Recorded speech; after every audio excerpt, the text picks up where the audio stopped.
Hey, welcome to this Freaky Friday edition of Liquid Lunch on Newsmax TV. I'm John Tobacco, coming to you today, as we do every day, Monday to Friday, noon to 1 Eastern, from the Question Tequila Studios. We are high atop Midtown Manhattan today at the Newsmax headquarters.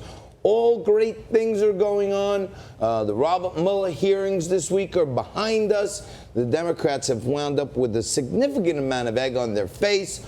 Nothing new, exoneration on collusion, and if you ask me, just no reason to be talking about obstructing, because you can't obstruct an investigation to a crime that didn't happen. So we're going to put all that stuff behind us. We're going to have a Freaky Friday. We're going to have a Fancy Friday when Allison Joseph from Jew in the City joins us.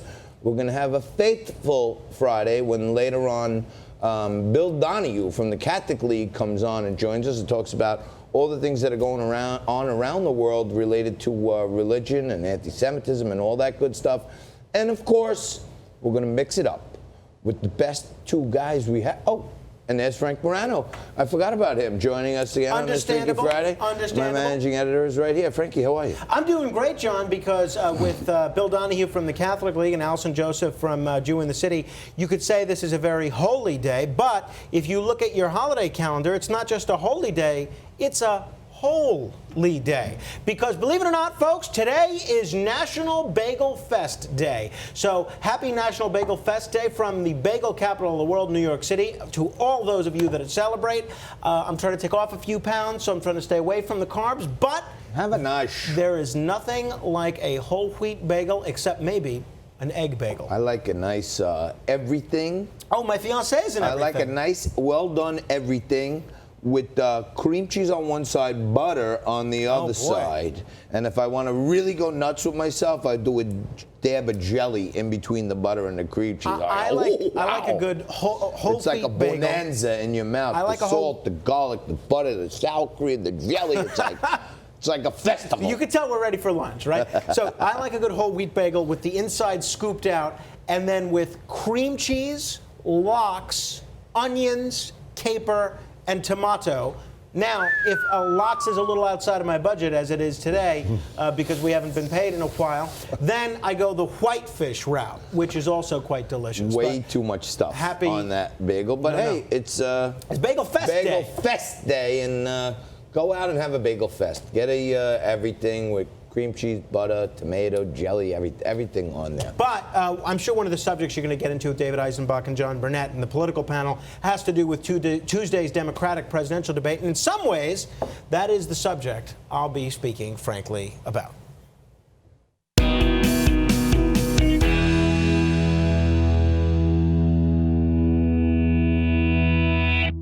All right. Now, my favorite presidential candidate has absolutely no shot at getting the Democratic presidential nomination. Her name is Tulsi Gabbard. She doesn't march in lockstep with where the party is on war and peace. She doesn't march in lockstep with where they are on gun rights. And she's not nearly politically correct enough on issue after issue. So even though she supported a socialist 4 years ago, Bernie Sanders, she appears to be too conservative to win the Democratic nomination. And that's a shame. But that has nothing to do with why we're talking today. After her debate, she was one of the most Googled candidates among the Democratic field. And what has Google done in response to that? We can't have somebody that's going to upset the apple cart. We've seen what happens when we give Donald Trump that opportunity. Believe it or not, Tulsi Gabbard has had her Google account suspended. So she can't even run ads on Google. So it's just been announced that Tulsi Gabbard is going to be filing a lawsuit against Google for the suspension of her account. Now, the reason I mention this is not because, Tulsi Gabbard is, in my view, that much better than the 25 other candidates running, although I think she is, but it's because when we talk about the deep state, it's not just these career bureaucrats in D.C., it's not just the military-industrial complex, it's not just the think tankocracy, and it's not just Wall Street. A huge part of the deep state has to do with Silicon Valley. Silicon Valley and these big tech companies, Google, Facebook, I think they got fined $5 billion this week. Mark Zuckerberg just took it out of his wallet and paid it right there. Google, Facebook, these other big tech companies are having an enormous amount of influence over every aspect of our life. And to think that they're trying to influence a presidential campaign in this manner? I mean, imagine if Russia did this. Forget about it. Robert Mueller would be crying bloody murder. Without a doubt. And John, it's just wrong. It's wrong. It's horrible.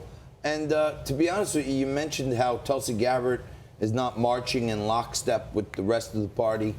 I think she's like the only one that's ever marched with a military brigade. Well, you got to give Admiral Joe Sestak some credit Joe there. Sestak, Yeah. but he's even lower in the polls than Gabbard. Well, Mayor Pete Buttigieg, right? Mayor Pete is out there, but you got 20 some odd, and most of them have never given any service. Right. It's difficult to see country. Cory Like, Booker serving in the military. Cory Booker, he couldn't even serve in Newark. He was the mayor of Newark. He wouldn't even stay in the town. He was so scared. But we're going to get into all that a little later on. The Democratic debate's coming up, another round next week. A total snooze fest is all they have to beat from the last time. But Burnett and Eisenbach always come in and duke it out. They have some great commentary. They're going to be coming up later to light things up for you. And, you know, Frank, Bill Donahue is a legend. And, you know, for 27 years he's been with the Catholic League, and he's always out there, you know, at least trying to keep the record straight. He's not been treated fairly by Fox News of late, where he was a staple for many years. And we're going to get into all that and more with him. And like you said, you know, maybe we're also going to have the Allison Joseph talk about the Jew in the city. We got the Catholic in the city. We need, you know, a couple Gentiles and a Muslim, and we're like the United Nations of religions. It's true. It's an action-packed show. But I do have to take issue with what's happening in Congress this week, and that is the passage of this bipartisan blockbuster bill. Now, the president is on board with this. Speaker Nancy Pelosi is on board with this. And this budget that they're poised to agree to is not just going to raise the debt ceiling, but it's actually going to raise spending more than it was ever raised in the Obama era.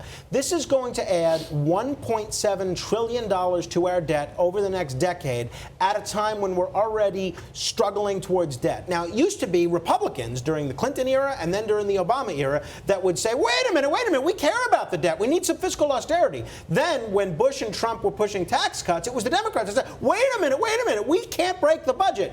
Now, we have finally reached the nadir of budget policy making.